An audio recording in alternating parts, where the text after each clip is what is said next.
and brutally penal. And the PGA is that third one. I mean, maybe he has to get arrested again to stop him from winning the U.S. Open. If he wins this one, that might be the only way to do it. I just don't see a lot of weaknesses in his game. I don't see a lot of bad days now that he's got his putter working. That's the only thing. If his putter's a little cold, which it can be, hot or cold, that's the only part of his game that really has any kind of question marks beside it. Bob, there's three other guys that are within a couple shots of him. Of those three, which one do you think can push him the hardest? I like Bryan Harmon, and he is a magician around the green. He's got a great short game. This tournament, you don't have to be a bomber. He's not a bomber. I think he's averaging 285 off the tee. So I think he's a guy who could really, he's the guy who catches my eye, who can step it up. Matt Fitzpatrick has been playing well the last, I think, 3 or 4 tournaments. He's got a couple of top 10s. He's tied for 4th last week. He had the weirdest thing I've heard. He was having trouble hitting his irons, and he went to a new coach, Mark Blackburn, who's a very well-known tour coach. And he said, I think your arms are too long. And they measured his arms, and he's got sort of longer than normal arms. So they had to adjust his clubs. And now he's hitting his irons perfectly. He said he couldn't find the face of his irons before, but they measured his arms. I've never heard anyone with arms that were too long. So that's an interesting one to me, for sure. Maybe that's my issue. I'd be on tour. I just need to get my arms, figured out. I like watching Harmon. I was chatting with a buddy of mine today, and he said he loves watching him because he just finds it funny, with the, the waggles, and there's no rhyme or reason for it. It's not like it's 6 waggles and go. Sometimes it's 3 waggles, then the next time it's 15. I find it painful. Like, as a guy that does waggle a little bit, but I'm not a pro, so no one's subjected to my garbage.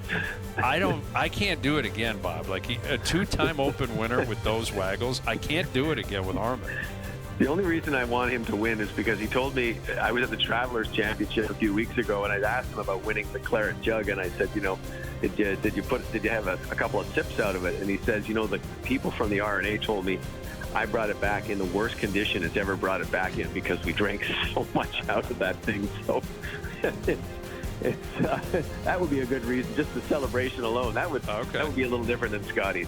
Yeah, I guess you're right. Maybe I got to give him another chance. I'll give Bryan Harmon another chance. With Bob Weeks, I saw you tweet out that Corey Connors, he made the cut right on the number, 1 over par.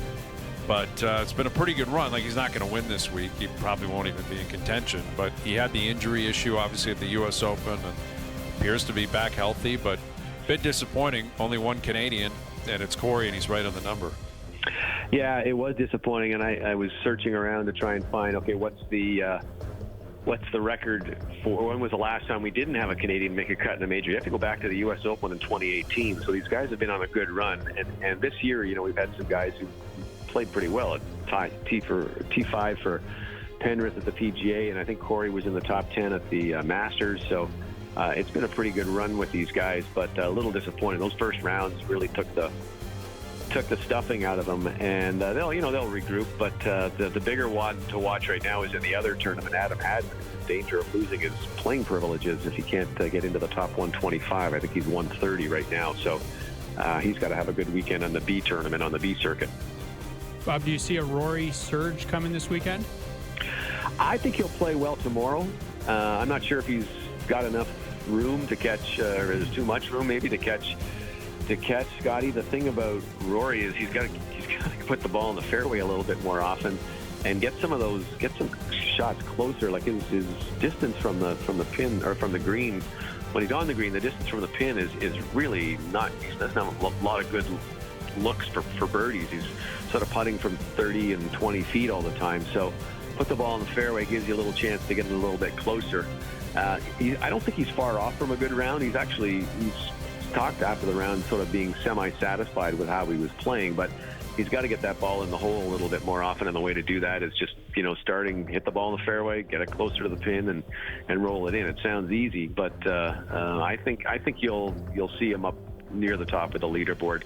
I still don't think he's going to catch Scotty, though.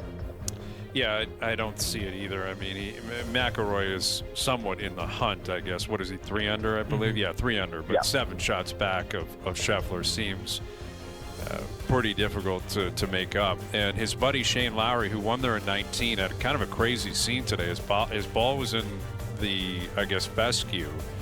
He took a practice swing and the ball seemingly moved.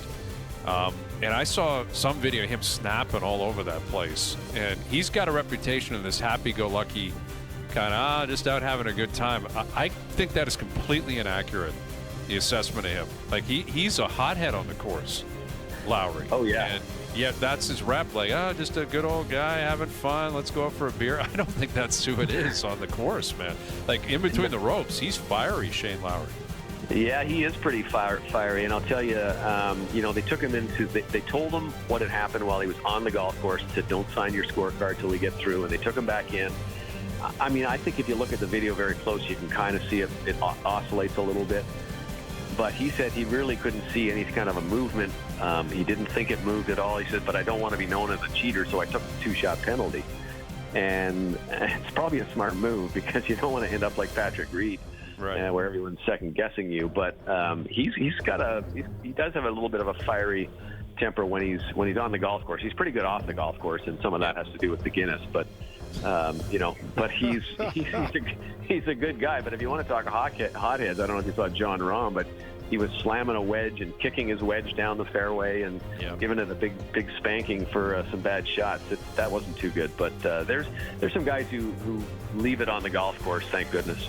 Yeah, and Rahm even par, so he's not going to do anything this weekend. DeChambeau made the cut. He's at 1 over, but Lowry's at even par even with that penalty. But, it's an interesting time of golf. Like you mentioned, Hadwin and, the Barracuda, I think, is where they're playing right now, the B tournament. Joel Damon's in that. Damon famously split up with his caddy this week, who, that was a pretty prominent story in that Full Swing Netflix doc. And Colin Morikawa's gone through multiple caddies, and Max Homa's gone through like 10 of them. Like, is this just normal behavior, or is it like uber competitive between player and caddy? Because there seems to be a lot of turnover on tour right now. Yeah, it's I don't think it's and sometimes you got to remember too. Sometimes it's the caddy firing the player. Right. And I think that's a certain situation with Colin Morikawa, who's not the friendliest guy, I don't think, all the time. At least he's getting a reputation as that. So, he might find it tough to find a good fit. And I'm not sure if there's just an extraordinary number of them or if it's just more high-profile guys. The Joel Damon one was one that I never thought, because those guys have been together since university, where they played together. But Joel Damon's looking for a fresh start. He's looking